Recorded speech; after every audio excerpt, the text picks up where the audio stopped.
I learned too late that the road doesn't warn you with signs or barriers. It waits until you're already stopped, engine dead, and someone else knows your name. I used to drive that mountain pass twice a month for work. It shaved an hour off the long way around, and during the day, it was nothing more than tight curves, pine trees, and bad cell service. That night I left later than usual. By the time I reached the pass, the sun was gone, and the trees had swallowed what little light my headlights could throw. The road felt different after dark. Sound didn't travel right. My tires hummed too loudly, then not at all, like the asphalt was absorbing everything. I remember turning the radio off, because the static made me uneasy, even though the silence was worse. About 10 miles in, my car began to sputter. At first, I thought it was bad gas. The engine coughed, surged once, then the dashboard lit up like a Christmas tree. I had just enough momentum to pull onto a narrow gravel turnout carved into the mountainside. When the car finally died, the sudden quiet pressed in so hard my ears rang. No signal, no bars. I wasn't surprised, but I still checked twice. I popped the hood more out of habit than hope. Steam curled into the cold air, carrying the sharp, sour smell of something burned. I didn't know enough about cars to fix anything, but standing there made me feel less helpless. That's when I heard footsteps. They came from behind me, slow and deliberate, crunching gravel that hadn't moved since my tires disturbed it. I turned so fast I banged my elbow on the hood. A man stood a few yards away, hands visible, posture relaxed.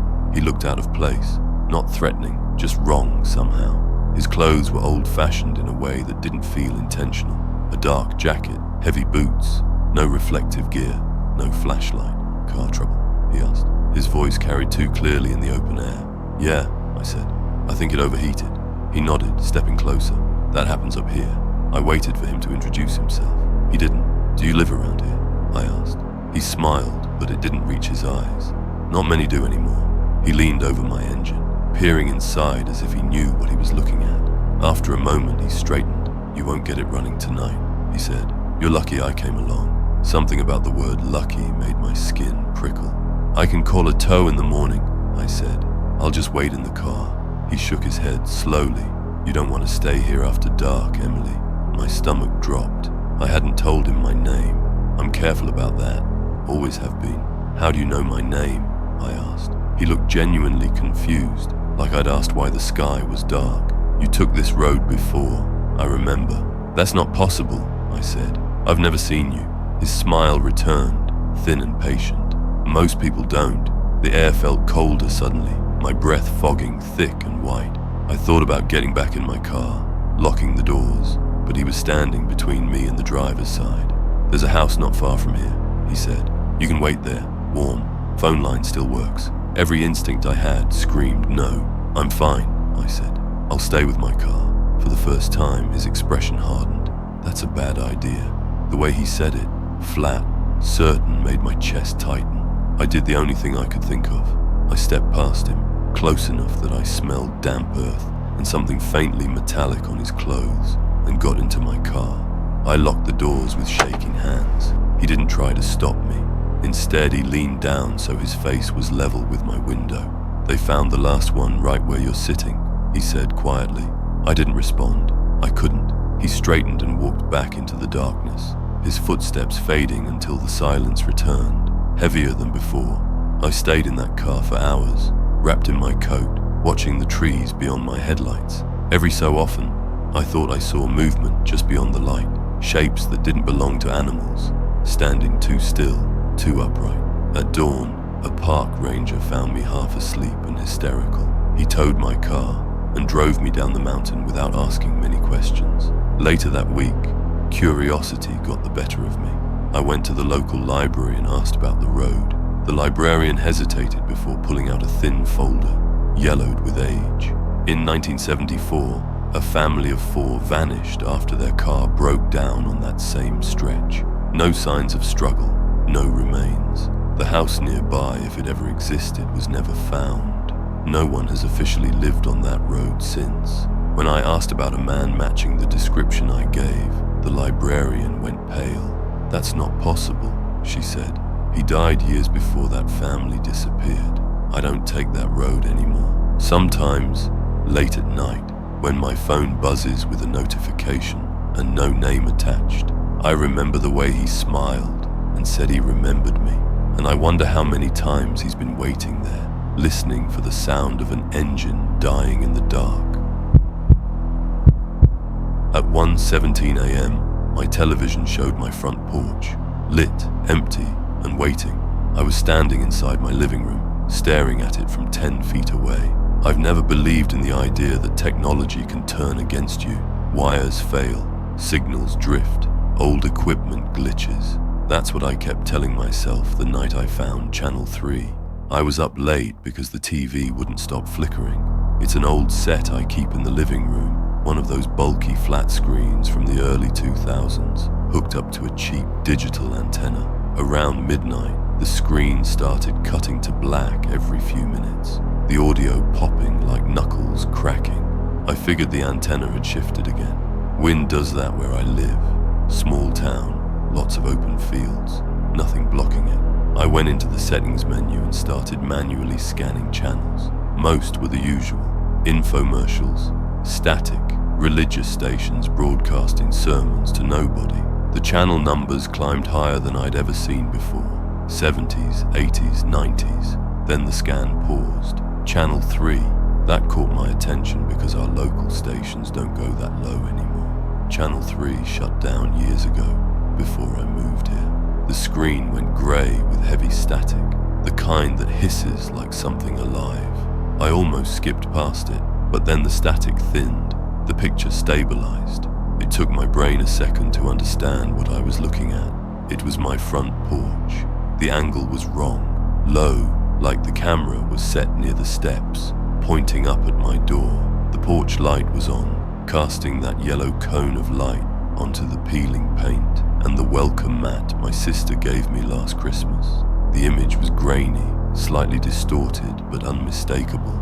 I stood up so fast the chair scraped loudly across the floor. My first thought was that it was a prank. Someone had hacked my TV, or I'd somehow tuned into a neighbor's security camera. But the longer I looked, the more details lined up. The small crack in the porch column, the loose board near the railing, even the spiderweb I kept meaning to knock down. The feed had no sound, no timestamp, just a live, silent view of my porch.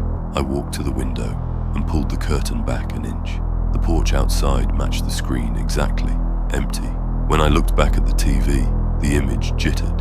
Horizontal lines rolled across the screen, and for half a second something dark moved at the very edge of the frame, just beyond the porch light. Then the screen snapped back to static. My heart didn't slow down. I stood there, listening. The house was quiet in that late-night way where every small sound feels amplified. The refrigerator hummed, the clock ticked. Somewhere in the walls, pipes clicked as they cooled. I told myself it was interference, old broadcast equipment still running somewhere, looping old footage. That explanation barely made sense, but it was better than the alternative. I sat back down and waited. After about 30 seconds, Channel 3 came back. The porch was still empty, but the angle had changed. The camera was closer now, higher, as if it had been lifted from the steps and held at chest level. The image swayed slightly, gently, like someone breathing. A cold feeling settled in my stomach. I hadn't moved. I hadn't heard anyone outside, and yet the view was undeniably closer. That's when I noticed something else. The porch light on the screen flickered. In real life, it stayed steady. I didn't realize I was holding my breath until the image zoomed in, just a little, centering on my front door, the doorknob, the deadbolt, the thin gap where the frame doesn't quite meet. The static crackled louder, bleeding into the picture like frost. Then, faintly, I heard something's beneath it, a sound not coming from the TV speakers, but from outside, footsteps on wood, slow, careful. I backed away from the door, every instinct screaming at me not to look through the peephole. On the screen, the camera tilted down. The welcome mat filled the frame. Then two shapes entered view, shoes, mud-stained, pointed directly at my door. The feed cut out. At the same moment, my porch light went out. The darkness outside felt heavy, pressing against the door. I stood frozen, listening as the footsteps stopped just inches away from me, separated only by wood and locks that suddenly felt meaningless. The TV came back on by itself, Channel 3. Now the camera was inside my house. The angle was low, near the floor of my living room, pointed up at me. I screamed and lunged for the power cord, yanking it from the wall. The screen went black instantly. The room plunged into silence. I didn't sleep that night. I sat with the lights on, every door locked, every window checked twice. Nothing else happened. No knocks, no sounds. The next morning, I took the TV to the dump. A week later, my porch light flickered for the first time since I moved in, and every night since, at exactly 1:17 a.m., my TV, unplugged, sitting dead in the garage, turns on by itself. Only one channel ever comes through. The footsteps reached the top of the fire tower, stopped outside our door, and then the glass began to fog from the outside, one handprint at a time. I never believed the stories about the Appalachian backcountry. I thought isolation made people imaginative, that silence filled itself with nonsense. That was before the night we stayed near the old fire lookout on Bear Ridge. My friend Caleb and I were in our early 20s, both broke, both convinced we were tougher than we were. We wanted a weekend without phones or noise, and the tower trail had been decommissioned, which made it feel like a secret. The fire tower itself stood above the tree line, a skeletal staircase spiraling up to a square glass cabin that hadn't been manned in decades. We pitched our tent a few hundred yards downhill, but the wind was brutal, and by dusk, the temperature dropped faster than expected. Caleb suggested we move up into the tower cabin to sleep. The door was unlocked, the glass panes mostly intact, and the floor was dry. It felt wrong somehow, like being somewhere you weren't supposed to be, but the cold made the decision for us. That first night was quiet in a way I've never heard since. No insects, no owls, just wind combing the trees far below. We talked for a while, whispered really, and laughed at how dramatic it felt.